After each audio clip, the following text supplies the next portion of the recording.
ஓம் ஸ்ரீ குருபியோ நமக. ஓம் ஸ்ரீ மகா பெரியவா சரணம். மே 22, 2024 புதன்கிழமை, வைகாசி விசாகம்.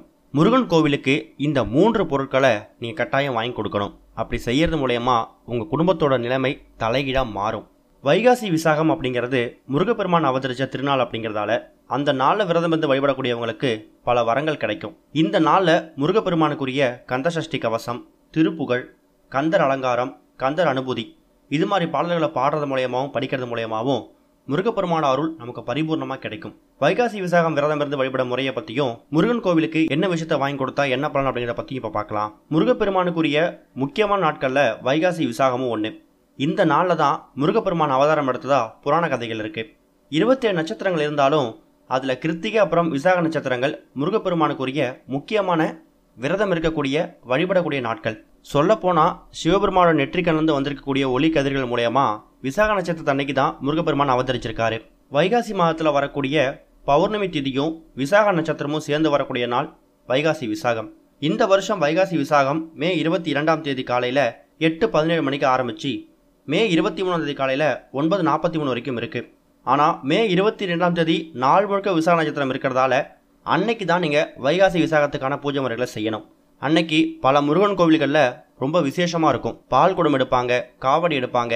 சொல்லப்போனால் பங்குனி உத்திரம், தைப்பூசம் இது 2 அளவுக்கு வைகாசி விசாகமும் ரொம்ப கோலாகலமாக நடக்கும். நம்மளே வைகாசி விசாகத்தை பற்றி 2-3 பதிவுகள் போட்டிருக்கோம். அதில் முருகப்பெருமானோட எப்படி வழிபடணும் அப்படிங்கிற மாதிரி சொல்லியிருக்கோம். மாலை ஒரு 6 மணிக்கு மேலே விளக்கேற்றி வச்சுட்டு முருகப்பெருமான் ஃபோட்டோவுக்கு முன்னாடி நீங்கள் தீபம் ஏற்றணும்.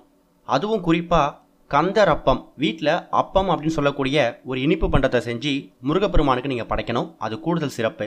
அது கூட உங்கள் வீடு பக்கத்தில் இருக்கக்கூடிய முருகன் கோவிலுக்கு மே 22ஆம் தேதி நாள் முழுக்க எப்போ வேணாலும் இந்த சில பொருட்களை வாங்கி கொடுங்க.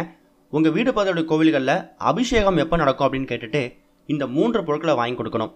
அதில் முதல் விஷயம் கரும்பு சாறு. எதிரிகள் தொல்லை அதிகமாக இருக்குது, தேவையில்லாத பயம் இருக்குது, நண்பர்கள்கிட்ட பகை வளர்ந்துருச்சு அப்படின்னு நினைக்கிறவங்களும், உறவினர்கள்ட்ட பகையை தீர்த்துக்கணும்னு நினைக்கிறவங்களும் முருகப்பெருமானுக்கு கரும்பு சாரால் அபிஷேகம் பண்ணுறது கூடுதல் சிறப்பு. திருமணமான நிறைய பெண்கள் குழந்தை பாக்கியம் கஷ்டப்படுவாங்க.